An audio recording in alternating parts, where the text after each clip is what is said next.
Bem-vindo ao Parágrafo Secreto. Aqui, as histórias ganham vida em forma de áudio. Coloque seus fones, abra o coração e venha se apaixonar em Procura-se um Marido, da autora Karina Ricci. Capítulo 45. Gata borralheira se esbalda com seu príncipe encantado em tarde no parque. Alícia Moraes de Bragança e Lima passou a tarde do último domingo em um piquenique romântico ao lado do marido, Maximus Cassani, no Parque Municipal. O jovem casal não teve problemas em demonstrar afeto em público e trocou carcias o tempo todo. Dessa vez, nossa garota problema parece ter finalmente sossegado e desfruta de um relacionamento estável e aparentemente apaixonado há cerca de um mês. Será que vai ser capaz de mantê-lo? Argue, detesto esses jornais. Resmunguei, olhando para a foto de Max e eu deitado sorrindo um para o outro, eu em cima dele, a mão dele em minha bunda. Podia ser pior, me consolei. Podia ser uma matéria em que uma fonte segura garantia que o meu casamento era uma piada. Mesmo assim, ver minha intimidade exposta me irritava. Por que a minha vida interessa a alguém? Porque você é a herdeira de um dos maiores empresários do mundo, disse a Maia, enquanto nos embrenhávamos entre os arquivos. Max tentará esconder o jornal, já que sabia que eu não gostava daquele tipo de atenção, mas notei algo estranho quando Paulo brincou com ele, chamando-o de príncipe encantado. Ele acabou me mostrando o jornal, muito contrariado, tenho que admitir. Tudo que você faz é ouro para esse tipo de impressa. Se for algo ruim ou vergonhoso, melhor ainda. Bom, espero que estejam se cansando. Tenho me comportado de maneira irrepreensível nos últimos tempos. Ninguém pode me culpar por estar de amasso com meu marido, certo? Ela sorriu, e seus olhos puxados se tornaram duas pequenas fendas. Não mesmo. E o Max é louco por você. Você tem tanta sorte. Ela suspirou. Eu sei. Quem imaginaria que aquele cara rude que eu conhecera semanas antes viraria meu mundo de pernas pro ar? Queria que alguém me olhasse do mesmo jeito que o Max olha pra você. Faz mais de um ano que não tenho namorado, ela lamentou. Ah, a Maia. Vai pintar alguém qualquer hora. Eu mesma não estava procurando e olha só. Aquele Deus cheio de boas maneiras e pegada forte é meu marido. Ela suspirou pesadamente. Sabe, Alícia, muita gente dizia que vocês dois, que o casamento de vocês. Eu sei, interrompi. Eu também ouvi. Esquece isso.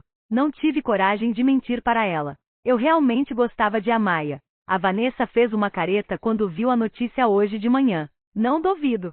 Vanessa estava quieta demais, como se esforçasse para manter a superfície calma.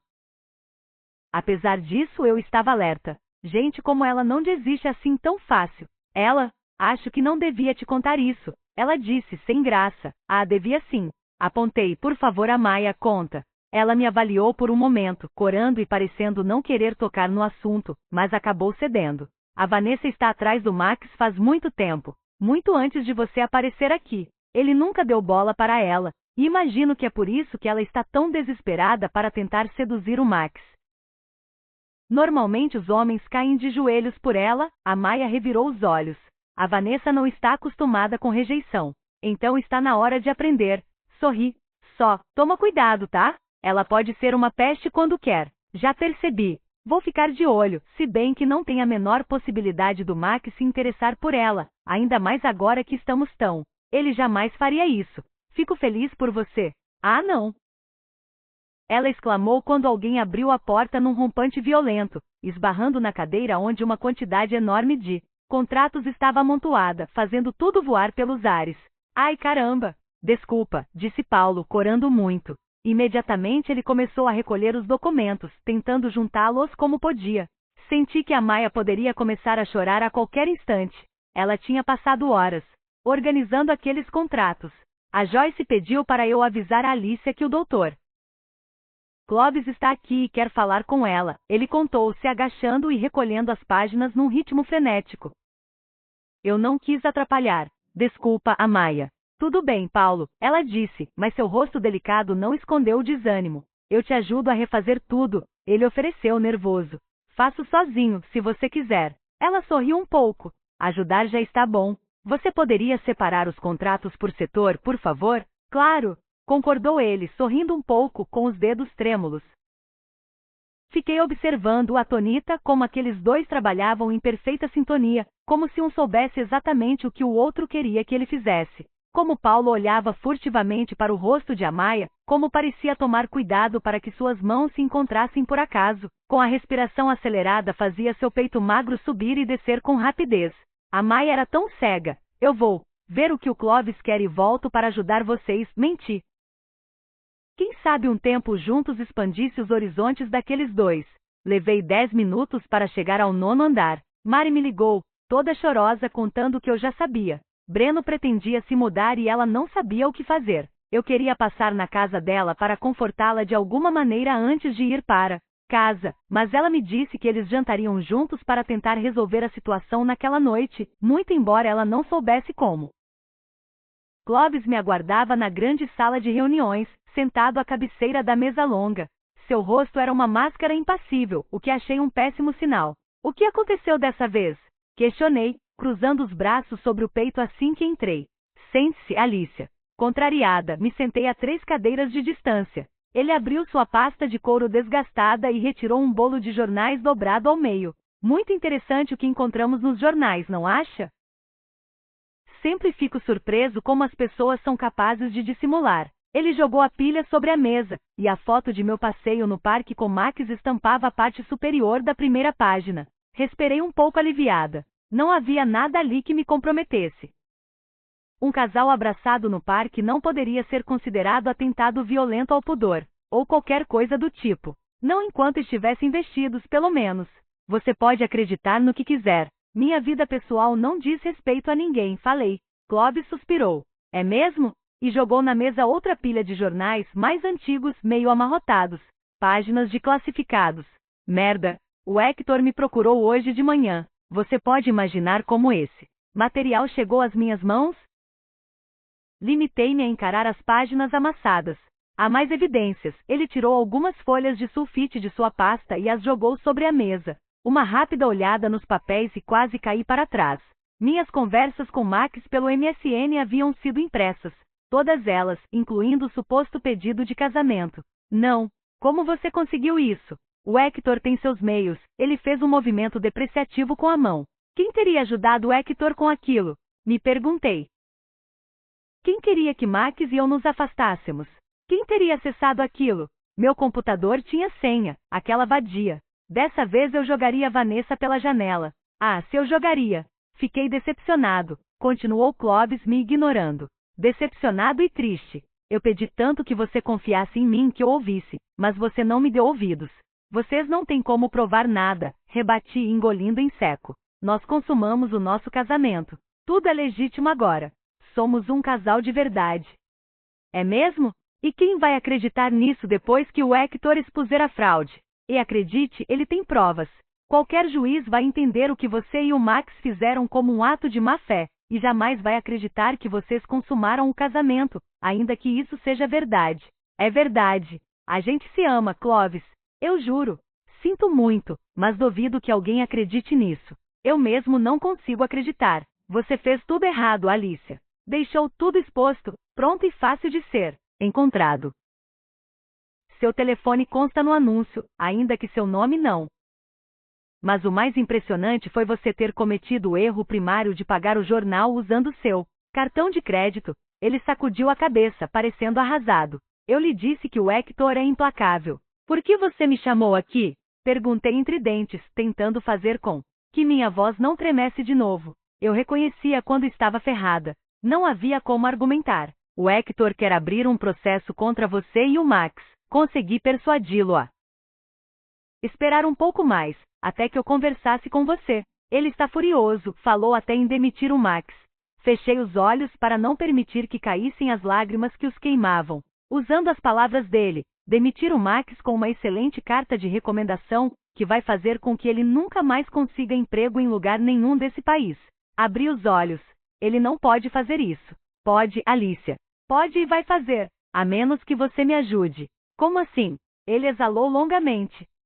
Consegui convencer o Hector a não entrar com a ação antes de falar com você. Ele concordou em esquecer o ocorrido se você acabar com a farsa. Não posso fazer isso, minha voz falhou. Eu amo Max, Clovis.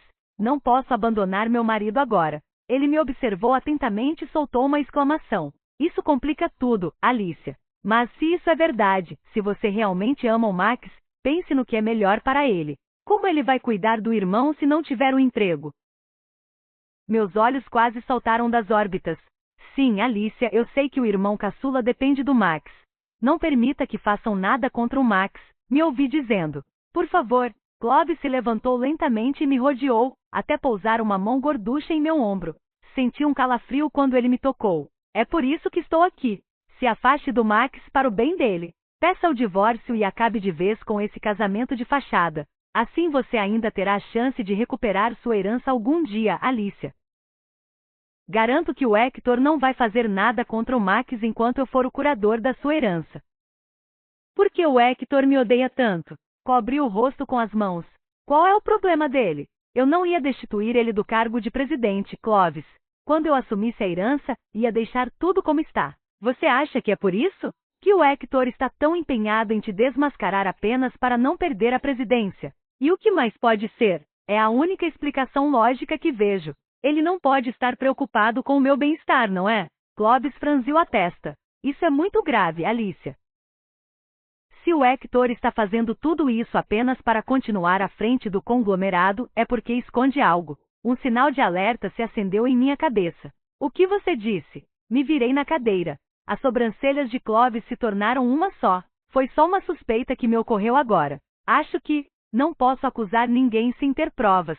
Preciso investigar melhor antes de levantar falso testemunho. O Hector é meu amigo, afinal. Mas se ele está agindo de forma ilícita, é meu dever detê-lo. Para isso vou precisar de tempo. Se for esse o caso, se o Hector tem algo a esconder, talvez eu possa encontrar uma forma de afastá-lo por um tempo, mas você vai ter que me ajudar. Como? Ele suspirou. Fazendo o que o Hector quer que você faça. Você tem muito a perder. O Max tem tudo a perder. Posso contar com você? Vamos finalmente trabalhar juntos?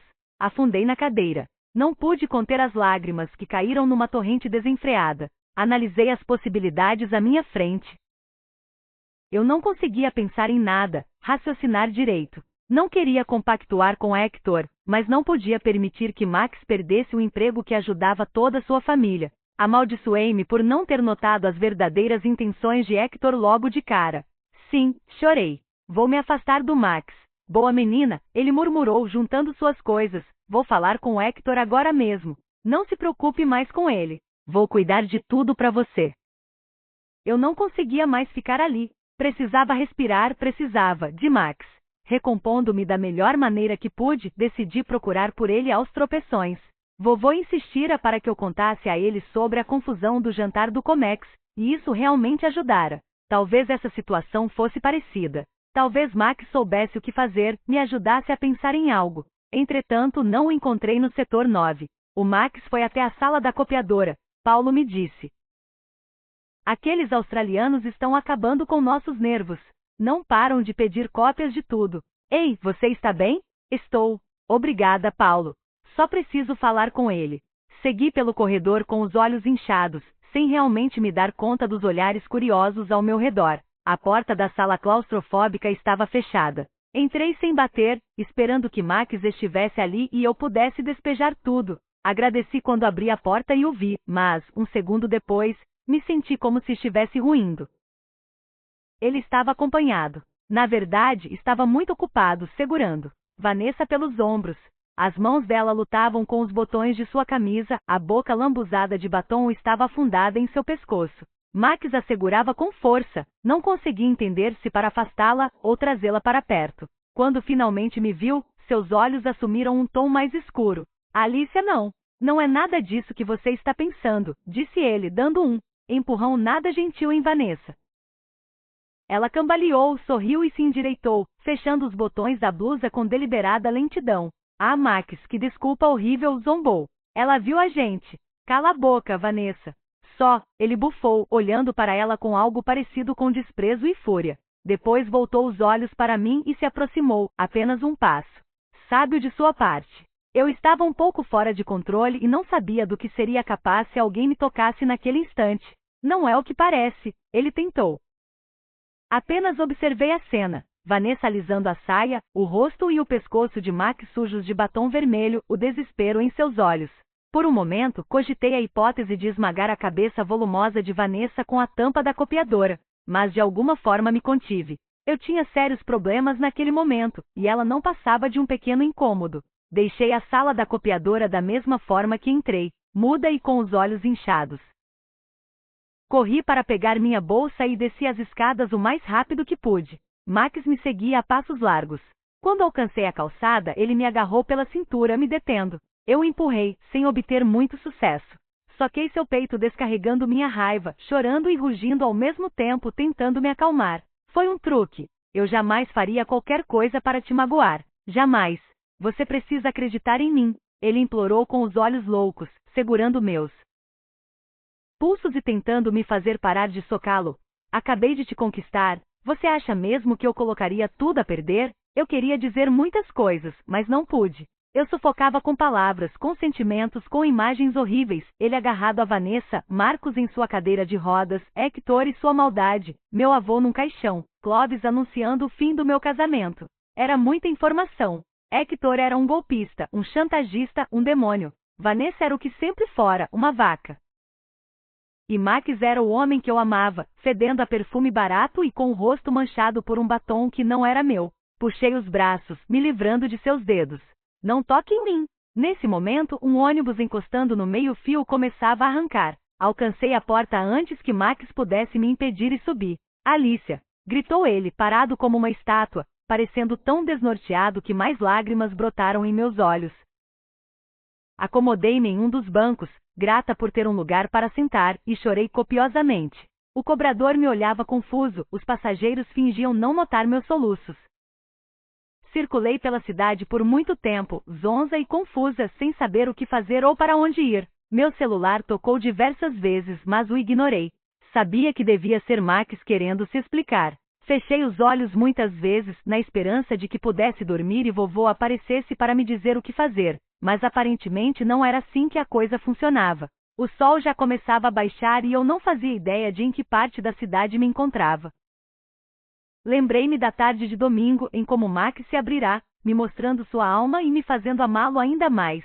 Lembrei-me do jantar com sua família, de como ele fora corajoso enfrentando a mágoa dos pais e a ira do irmão com a cabeça erguida. Lembrei-me da noite de sábado, do beijo apaixonado, da dança, da entrega, de seu rosto assustado quando abri a porta da sala 13, do sorriso cínico de Vanessa, dos olhos pesarosos de Clovis. Tudo se misturava num vórtice confuso, e eu não conseguia manter uma linha de raciocínio. Rezei em silêncio, pedindo que alguém lá em cima me enviasse um sinal e me tirasse daquela agonia, mas nada aconteceu. O veículo reduziu para alguém descer. Olhando pela janela, vi, aninhada na estaca do ponto de ônibus, uma borboleta azul. Desci às pressas, sem ter ideia de onde estava. Chegamos ao fim de mais um episódio aqui no Parágrafo Secreto. Se você se encantou com essa história, não esqueça de seguir o canal e curtir o vídeo. Isso ajuda muito o nosso projeto a continuar dando voz a romances incríveis, como esse. Obrigado por nos acompanhar, e até o próximo episódio.